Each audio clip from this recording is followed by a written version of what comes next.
privilege of being the Executive Director for the Blue River Community Foundation from December of 2006 to November of 2010. And during that time, I was very involved with the establishment of the Shelby County Community Aspiration process.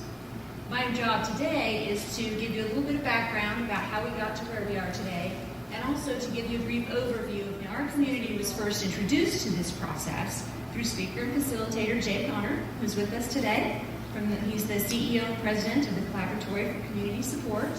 He was here working with another group in Shelby County. We worked that out so that he was able to be here today as well. Jay presented to about 65 Shelby County leaders in June of 2008. The feedback we received was extremely positive.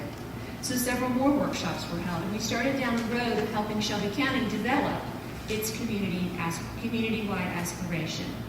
A diverse group of 13 people took the feedback and comments from hundreds of our residents and came up with the Shelby County Community Aspiration Statement. And you can see it here, working together in new ways to make Shelby County the community where people learn, live, and invest. Now, this group of 13 people was also charged with the responsibility of coming up with the organizational structure, the model for how this Shelby County would work toward its aspiration. How are we going to organize this work? And this graphic shows you the model. The outer circle represents all of Shelby County, and the aspiration is at the center of everything we do.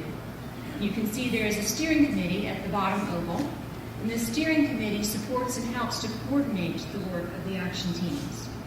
The steering committee is also responsible for the Traveling Community Roundtable, which you see at the top. And that represents the efforts to continue to increase community engagement. And the roundtable is charged with sharing information throughout our community about the process, and at the same time to ask questions. What are your concerns? What are your challenges? What are ways that we can work together more effectively? And you will see the 4 action teams surrounding the aspiration. Each team has its own focus: early childhood development, youth development, adult education, and community development. And you'll hear from each of these teams later this morning. And another one of the most important aspects of this model are the arrows going back and forth between the action teams.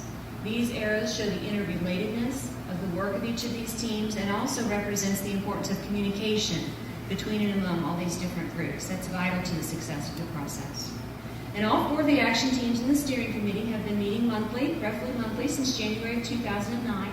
And now here we are today offering this report to the community to let you know where things stand and to encourage you to become involved. As you listen to the presentations from the different action teams today, we hope that you will see the role that you can play in helping Shelby County become the community